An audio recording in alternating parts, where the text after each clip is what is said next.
पत्रकार परिषदेमध्ये विरोधकांनी जे बिनबुडाचे आरोप केले ते कालच्या पत्रकार परिषदेत म्हटले आमदार आशुतोष दादा काळे असताना दादा आमदार असताना काय झालं.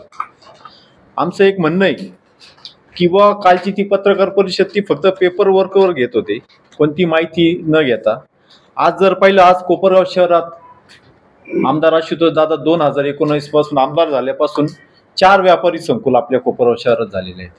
पहिलं झालेलं आहे आपलं बस स्टँडच्या डेपोमध्ये, ते आता पूर्णत्वाकडं आज त्या ठिकाणी होत आलेले आणि ते असं सुंदर असं व्यापारी संकुल उभं झालेले.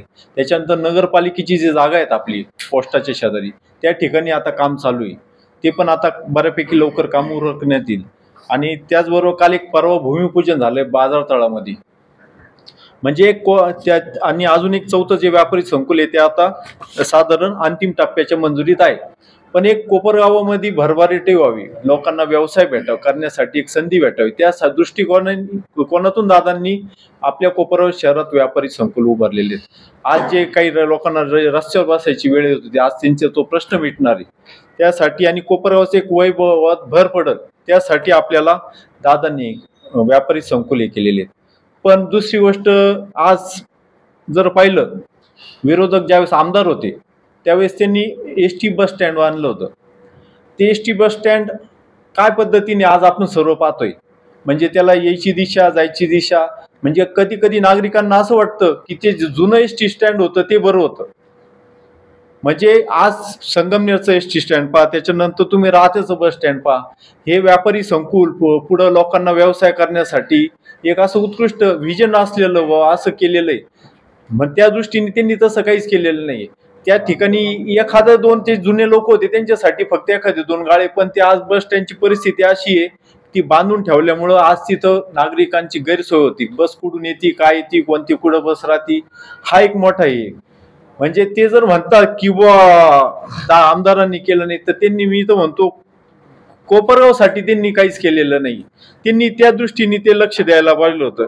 त्याच्यानंतर ते म्हणतात दादांनी कोणत्या म्हणजे सरकारी इमारतींना निधी नाही दिला. आता तसं जर पाहिलं तर आता कोपरगावमध्ये सर्वात मोठं म्हणजे उप रुग्णालय, जे उपजिल्हा रुग्णालय, त्यासाठी दादांनी खूप मोठा निधी दिलेला आहे. म्हणजे त्याच्यातून आपल्या कोपरगावच्या गोरगरिबांचा खूप मोठा प्रश्न तिथून मोकळा झालेला आहे. त्याच्याकडे आपल्याला पाहायला लागणार आहे. विरोधकांना मला सांगणं आहे की नुसतं टीका बिनबुडाच्या नका करू, कारण प्रत्येक गोष्टीचं तसं पाहिलं तर आता नगरपालिकेला ज्यावेळेस निधीची गरज होती, काम थांबलेलं होतं, ज्यावेळेस नगरपालिकेची बिल्डिंग होती तिथं फर्निचर असेल, तिथं फायरचं असेल, सगळ्या प्रकारचा, त्याच्यासाठी दादांनी 5 कोटी साधारण निधी दिलाय. त्याच्यानंतर जी ITI कॉलेज 2019च्या आधी ज्यावेळेस बंद पडलेलं होतं, त्यावेळेस आमदार आशुतोष दादांनी ज्यावेळेस त्याला निधी देऊन ते काम पूर्ण केलेलं. आज तिथं परिस्थिती पाहायला जा, कोणी पण गेलं तर आज तिथं खूप मुलांना तिथं शिक्षणासाठी छोटे छोटे कोर्स आहे, त्यासाठी मोठं प्राधान्य भेटलेलं आहे. आणि असं ITI कॉलेज इतकं सुंदर झालेलं आहे, ह्याचं कौतुक खरंच आशुतोष दादांना केलं पाहिजे आपण, कारण हे जनतेला पण माहिती आहे, तिथल्या शिक्षण घेणाऱ्या मुलांना माहिती आहे.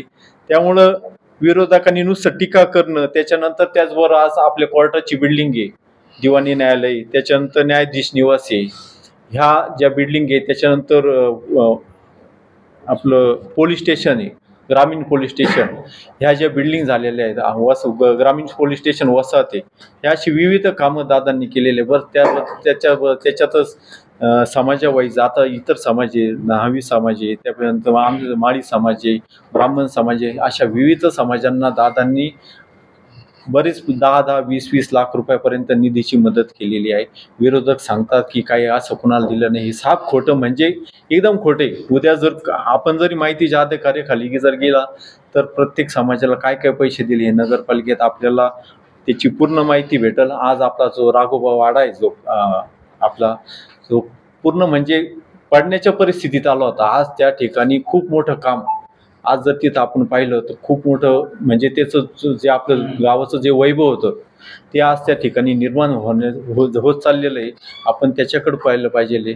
आज जर आपण पाहिलं की काय विरोधक म्हणतात खड्डे, आज 2019च्या आधी आपल्या कोपरगावला धुळगाव म्हणून प्रसिद्ध झालेलं होतं. पण आज मे महिन्यापासून ते आत्तापर्यंत पावसाचं वातावरण आहे.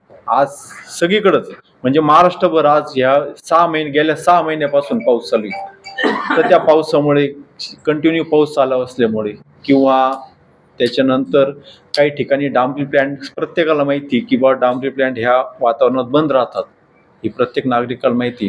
तर काही ठिकाणी जर काही जिथं पाणी साचतं तिथं रस्ते खचले असतील तर दादांनी त्याची पूर्ण हे केलेली किंवा या आचारसंहितेनंतर ते सगळे कामं ते पूर्णत्वात होणार आहे. त्यामुळं विरोधकांनी म्हणजे टीका करणे आणि लोकांचा संभ्रम करणे ह्याच्याकडं लक्ष न देतात विरोधकांना मला सांगणं आहे की जनता काय तुमच्या अशा खोट्या ह्यांना भूलथापांना काही बळी पडणार नाही.